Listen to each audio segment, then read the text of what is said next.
Good morning, learners. You welcome back in M Academy with spoken English series 4। Series 4 में आपका स्वागत है spoken English के series 4 में। और आपका स्ट्रक्चर नंबर आज 10 होगा, क्योंकि पिछले दो सीरीज में आप स्ट्रक्चर नंबर 9 तक पढ़ चुके हैं और स्पोकन के बहुत सारे ट्रिक आपको अब मिल चुका है और भी बहुत सारे ट्रिक्स आपको मिलने हैं। और इस सीरीज को पूर्ण होने तक आप देखते रहेंगे, बने रहेंगे मेरे साथ। और स्पोकन जो आपका है इंग्लिश स्पोकन निश्चित रूप से डेफिनेटली ये ग्रो करेगा और आपका इन्फ्लुएंसी आएगा लैंग्वेज में, नो डाउट। तो चलिए हम शुरू करने से पहले एक बार आप सबसे रिक्वेस्ट करते हैं कि अगर आप चैनल पर नए हैं तो चैनल को सब्सक्राइब करें, शेयर करें, बेल आइकन को भी दबा लें ताकि अगला वीडियो का अपडेट भी आपको मिलता रहे। और अब इसी के साथ हम शुरू करते हैं आज का ये सीरीज और स्ट्रक्चर नंबर 10। तो चलिए देखते हैं दोस्तों।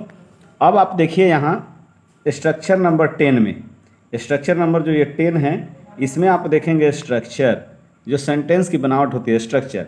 मैं इसमें लिखा हूँ कीप। ये एक कीप ऐसा वर्ड है, ऐसा वर्ब है, एक चोल में वर्ब है और फिर इसके बाद भी एक वर्ब भी फोर आता है ना। तो ये एक इसका एक हेल्पिंग वर्ब समझ लीजिए इसको, है ना। ये नाउन के लिए काम करता है। भी फोर आपको पता है कि नाउन की तरह काम करता है, जिरेंड की तरह भी कई बार काम करता है, लेकिन यहाँ सेंस है इसका कंटिन्यूएशन यानी वर्ब के तौर पर ही काम करेगा, जिसका मतलब होगा यानी कीप। कीप के साथ वर्ब का चौथा रूप मतलब आईएनजी रूप देख लीजिए। भी प्लस आईएनजी इसका फॉर्मेट हमने रखा हुआ है। मतलब आप जानते हैं कि भी प्लस आईएनजी वाला जो फॉर्मेट होता है, भी प्लस आईएनजी वाला फॉर्मेट जो होता है ये वर्ब का चौथा रूप होता है। और इसका मतलब क्या होता है? कोई काम कंटिन्यू रखना, कोई काम जारी रहना, कोई काम कंटिन्यू रखना। इसलिए मैंने यहाँ हिंदी में लिख दिया आपकी सुविधा के लिए कि जिसका सेंस आएगा कि जारी रखना, कोई काम कंटिन्यू रखना, जारी रखना। और जब इसके लिए हम बात करेंगे तो क्या होगा? इस फॉर्मेट का इस्तेमाल किया जाएगा दोस्तों जब हम स्पीकिंग करेंगे, बोलेंगे, कन्वर्सेशन करेंगे। कीप प्लस वर्ब का चौथा रूप यानी fourth form of the verb. Let's start with examples because you understand very well with example. So learners, you can see the first sentence here. पढ़ते रहो। आप हिंदी में देखते हैं पढ़ते रहो, लोग कहते हैं कि पढ़ते रहो। ठीक है, क्या कर रहे हो? पढ़ रहे हैं तो ठीक है पढ़ते रहो। क्या कर रहे हैं? खेल रहे हैं तो खेलते रहो, है ना। तो इस तरीके की बात हम दिन भर में सुबह से शाम तक बहुत बार आ जाता है कि हाँ ठीक है तो ये काम कर रहे हो तो करते रहो। यानी कोई काम आदमी कोई कर रहा है, हम कहते हैं ठीक है तो करते रहो। इस प्रकार के जो बातों को हम इंग्लिश में कैसे कहेंगे? How to say this things in English? Then the example in front of you, before you, keep reading यानी पढ़ते रहो। कीप रीडिंग, पढ़ते रहो यानी पढ़ने का काम जारी रखो अपना। कहने का ये मतलब है कि अपने पढ़ने का काम क्या करो? जारी रखो। साथ ही साथ खेलते रहो। सेकंड नंबर देख लीजिए, खेलते रहो। इसका मतलब क्या हुआ? Keep playing. क्या? Keep playing. क्यों? खेलते रहो। मैंने बोला कि कीप सब में रहेगा, तो देखिए कीप सब में है, बस ये वर्ब बदलते रहेंगे, पढ़ना का, खेलना का, हंसना का, समझा गया ना। तो देखिए कीप प्लेइंग, खेलते रहो मतलब कोई खेल रहा है तो भाई खेलते रहो। अच्छी बात है, खेलना चाहिए, क्योंकि खेल में आजकल बहुत सारे कैरियर है लोगों का, तो करियर भी बन रहा है खेल के फील्ड में। तो भाई कीप प्लेइंग, खेलते भी रहो। कोई बहुत टेंशन में रहता है तो हम क्या कहते हैं? यार हंसते रहो, हंस रहे हो तो हंसते रहो, क्योंकि आजकल पूरी दुनिया टेंशन में है। Then keep laughing, keep laughing. उसके बाद हम क्या कहेंगे? दौड़ते रहो, दौड़ते रहो। Keep running, keep running. इसका मतलब क्या हुआ?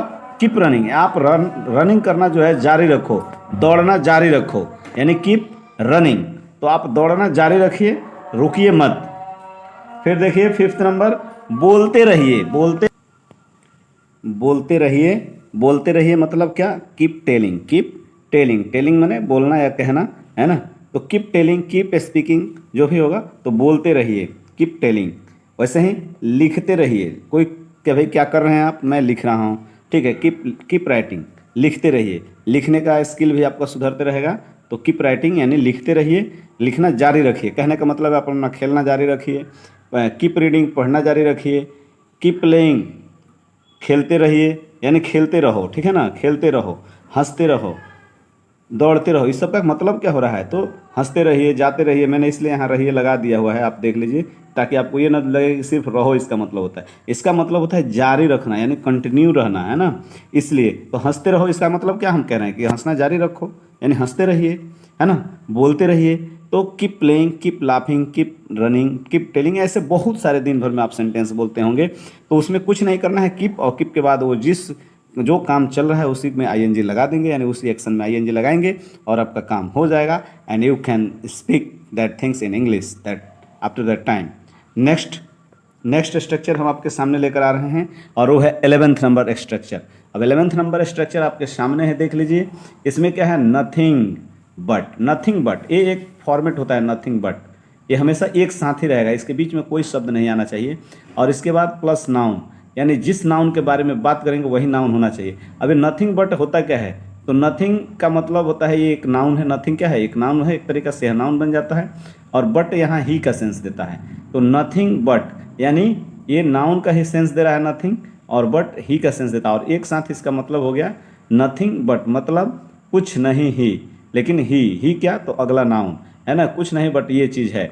इसका मतलब कि कोई चीज़ नहीं परंतु यह चीज़, यानी नथिंग बट प्लस नाउन। ये स्ट्रक्चर समझ लीजिए पहले कि नथिंग बट प्लस नाउन, आपको नथिंग बट और प्लस नाउन लगाना है और काम हो गया।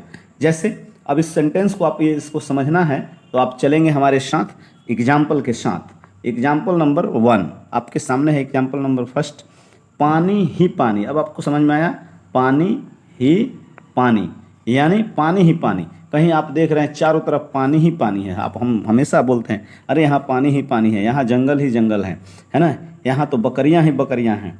तो ऐसे हम बहुत सारी चीज़ें बोलते हैं, लेकिन आपको 2 बात ध्यान रखना है। एक आएगा अनकाउंटेबल नाउन, क्या आएगा, अनकाउंटेबल नाउन, और दूसरा आएगा काउंटेबल नाउन, क्या आएगा, काउंटेबल नाउन। तो अनकाउंटेबल जब नाउन रहेगा तो उसमें एस यस नहीं लगेगा, एस या यस प्लुरल के लिए नहीं लगेगा, लेकिन काउंटेबल नाउन रहेगा तो इसमें एस और ईएस का प्रयोग किया जाएगा प्लुरल बनाने के लिए। क्योंकि इसमें एस यस लगेगा अगर वो काउंटेबल नाउन है, तो अगर नहीं है तो कोई बात नहीं भी लगेगा। ओके, तो चलिए हम बात करते हैं। यहाँ देख लीजिए, वाटर जैसे है, ये अनकाउंटेबल नाउन है, मटेरियल नाउन है, तो इसमें वाटर्स नहीं हुआ है, मिल्क्स नहीं हुआ है, आप देख लीजिए। तो यानी पानी ही पानी, मतलब हुआ कि नथिंग बट वाटर। इसी से एक सेंटेंस भी आप सुने होंगे कि there is nothing but water, वहाँ there is nothing but water, पानी ही पानी है, कहीं पानी ही पानी है, तो उस तरीक़ा से आप कहते हैं there is nothing but water there, वहाँ पानी ही पानी है, तो इसी पर वो बनता है नथिंग बट वाला सेंस पर। तो नथिंग बट वाटर। वैसे ही सेकंड नंबर देखिए, दूध ही दूध। जी हाँ, देखिए वहाँ सिर्फ दूध ही दूध दिख रहा था कहीं, तो आप क्या बोले उसके लिए, nothing but milk, nothing but milk. अब देखिए थर्ड नंबर, खून ही खून, यानी कहीं सिर्फ मार कट हुआ है, कहीं एक्सीडेंट हो गया और चारों तरफ ब्लड ही ब्लड है, खून ही खून है, तो आप क्या कहते हैं कि चारों तरफ वहाँ खून ही खून था एक्सीडेंट सीन पर सिर्फ खून ही खून था, तब आप क्या बोले, nothing but blood there, nothing but blood, यानी खून ही खून। नथिंग बट ब्लड का मतलब हुआ यानी खून ही खून। तो क्या है, क्राइम सीन पर या एक्सीडेंट सीन पर कुछ नहीं था सिर्फ खून के अलावा, तो देयर इज नथिंग, मतलब नथिंग कुछ नहीं था, सिर्फ क्या है, खून ही खून है। तो ये हो गया नथिंग बट ब्लड। किताब ही किताब, कहीं आप मान लीजिए पुस्तकालय में चले गए तो वहाँ क्या दिखेगा आपको, नथिंग बट बुक्स। आपके लाइब्रेरी में क्या है, नथिंग बट बुक्स, यानी किताब ही किताब पढ़े हुए हैं। स्कूल में आपके क्या है, स्कूल में लड़के ही लड़के, nothing but boys, nothing but children, nothing but girls. इस प्रकार से अब देखिए यहाँ बुक की काउंटिंग हो सकती है, बॉयज़ की काउंटिंग हो सकती है, यानी काउंटेबल नाउन है तो इसमें एस का इस्तेमाल किया गया है, ठीक है ना। यहाँ ब्लड, मिल्क, वाटर, ये सब अनकाउंटेबल नाउन है, यानी मटेरियल नाउन है या एब्स्ट्रैक्ट नाउन हो सकता है। तो उसमें हम क्या करते हैं, जैसे प्यार ही प्यार, तो नथिंग बट लव, तो क्या हो गया, एब्स्ट्रैक्ट नाउन हो गया। तो इस प्रकार उसमें एस यस नहीं लगेगा, लेकिन जहाँ ये काउंटेबल होगा जिसकी गिनती हो सकती है तो उसमें एस यस यानी प्लुरल नाउन का इस्तेमाल भी किया जाएगा, ये भी बात ध्यान में रखना होगा। बाकी कुछ नहीं, नथिंग बट प्लस नाउन का इस्तेमाल कर दीजिए और आपका एक स्ट्रक्चर क्लियर है स्पोकन का। और स्पोकन का एक आइटम आपके हाथ में है और इससे आप आराम से बोल सकते हैं nothing but water, nothing but milk, nothing. अब किसी पार्टी में गए हैं, सिर्फ पेप्सी ही चल रहा है, पेप्सी ही पेप्सी, स्प्राइट ही स्प्राइट, तब क्या कहेंगे, nothing but Sprite, nothing but Pepsi, nothing but cold drink, यानी कुछ नहीं, सिर्फ कोल्ड ड्रिंक चल रहा था, दूध ही दूध, पानी ही पानी, किताब ही किताब। इस प्रकार के सेंटेंस आपके सामने रहेगा और आप एकदम फ्लुएंटली बोलेंगे जब ये सभी स्ट्रक्चर्स का प्रैक्टिस करेंगे।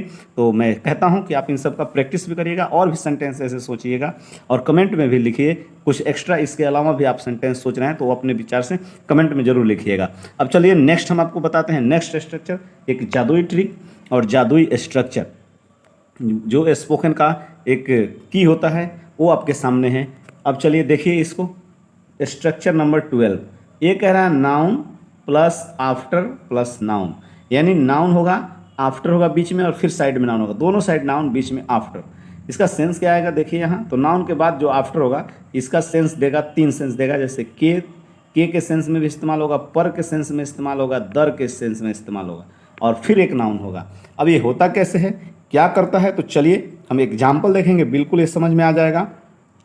और आपके सामने एग्जाम्पल है, एग्जाम्पल नंबर 1, घर के घर। जैसे कि कहते हैं कि हाँ वहाँ तो घर के घर गायब है, घर के घर तबाह है, तो क्या कहता है घर के घर। आप सुनते भी होंगे बातचीत में लोग कहते हैं घर के घर जल गया, किसी आग लगी हुई है, आगजनी कहीं हो गई तो घर का घर जल गया, घर का घर लूटा गया। तो हाउस आफ्टर हाउस, ध्यान से देखिएगा, हाउस आफ्टर हाउस यानी एक एक घर में, एक घर के बाद एक घर, एक घर के बाद एक घर, सब में चोरी हुआ है ना, तो हाउस आफ्टर हाउस। वैसे ही शहर के शहर, यानी एक शहर की बात नहीं है, हर शहर में ऐसी घटना हुई, यानी सीरीज में एक क्रम हुआ है, एक के बाद एक के बाद एक, तो यानी सिटी आफ्टर सिटी। ध्यान से देखिएगा, सिटी क्या है, नाउन है, आफ्टर लग गया स्ट्रक्चर के अनुसार और फिर सिटी नाउन आ गया। वैसे यहाँ हाउस नाउन था, आफ्टर लग गया और फिर हाउस हो गया, तो नाउन आफ्टर नाउन हो गया, यानी सिटी आफ्टर सिटी, मतलब शहर के शहर। दिन पर दिन, आप कहते हैं ना दिन पर दिन वह दुबला हो रहा है, दिन पर दिन वह बीमार पड़ रहा है, तो डे आफ्टर डे, मतलब एक दिन के बाद दूसरे दिन, एक दिन के बाद दूसरे दिन, दूसरे दिन के बाद तीसरे दिन, तीसरे दिन के बाद चौथे दिन, इसी चीज़ को यानी डे आफ्टर डे हम कहते हैं। डे आफ्टर डे हमारा इंग्लिश स्पोकन इम्प्रूवमेंट हो रहा है ना। तो इस प्रकार इस चीज़ों को हम डे आफ्टर डे कहते हैं। जैसे कि my speaking skill will be going well day after day, मेरा speaking skill day after day बहुत बेटर होते चला जा रहा है। तो इस प्रकार से डे आफ्टर डे का इस्तेमाल आप कर देंगे। वैसे ही साल दर साल, ध्यान से देखिएगा, साल दर साल मतलब year after year, year after year, साल दर साल मैं बड़ा होते गया, साल दर साल मैं कुछ करते गया। तो इस प्रकार से आप कहते हैं year after year I have grown up, है ना, मैं साल दर बढ़ते गया। उसके बाद आप आइए यहाँ व्यक्ति के व्यक्ति, व्यक्ति के व्यक्ति, जैसे कि हर आदमी करप्ट है या हर आदमी अच्छा है, तो हर आदमी के बाद एक आदमी के बाद क्या होता है, तो एक अच्छा होता है, उसके बाद एक और अच्छा होता है, उसके बाद एक और अच्छा होता है, या एक और बुरा होता है, एक और बुरा होता है, एक और बुरा होता है। यानी व्यक्ति के व्यक्ति सब या तो बुरा है या अच्छा है ना, या कुछ और है, जो भी हैं, व्यक्ति के व्यक्ति शिक्षक हैं, व्यक्ति व्यक्ति डॉक्टर हैं, है ना, यानी हर व्यक्ति, एक व्यक्ति के बाद दूसरा, दूसरा व्यक्ति के बाद तीसरा, तीसरा व्यक्ति के बाद चौथा व्यक्ति। इस सब के सेंस में हम क्या करेंगे, person after person, person after person, person after person करेंगे इसे, यानी व्यक्ति के व्यक्ति, व्यक्ति के व्यक्ति, यानी एक व्यक्ति के बाद दूसरा, दूसरा के बाद तीसरा, तीसरा के बाद चौथा, ऐसे जब सीरीज में व्यक्ति रहेंगे आप सब कोई ना कोई एक सेम चीज़ से प्रभावित है। जैसे अगर टीचर है तो सब टीचर है, डॉक्टर है तो सब डॉक्टर है, खराब है तो सब खराब है, अच्छा है तो सब अच्छा है। तो इस सेंस में हम कहते हैं कि person after person are corrupt, person after person are bad, है ना, person after person are doctors. तो इस प्रकार से हम कहेंगे कि आफ्टर का इस्तेमाल करेंगे, यानी नाउन आफ्टर नाउन। ये फॉर्मेट 12 नंबर हम इस्तेमाल करेंगे इस तरीका के सेंटेंसेज में, और हम अपने स्पोकन स्किल को और बेहतर करेंगे। और इसका प्रैक्टिस आप करिएगा डियर लर्नर्स, मैं उम्मीद करता हूँ आप इसको प्रैक्टिस करेंगे और भी ऐसे बहुत सारे सेंटेंस आप सोचकर और उसको बनाने की कोशिश करेंगे और स्पीक करने की कोशिश करेंगे। And I assure you can speak very well one day, and nothing, you should not keep a negative thought about the spoken English. You should be positive and try to speak again very well very soon. You learn these things and I hope you understand the things fully. मैं विश्वास करता हूँ, मुझे आशा है कि आपने पूरा तरीका से समझा होगा, और इसे थोड़ा नहीं समझ में आया तो 2-3 बार वीडियो को देखिए, निश्चित रूप से एकदम आपके लिए हेल्पफुल होगा। और तब तक के लिए हम आपको अगले वीडियो में और भी स्ट्रक्चर्स, ऐसे ही दमदार स्ट्रक्चर्स लेकर आएंगे जो आपके बेहतर स्पोकन के लिए कारगर होगा।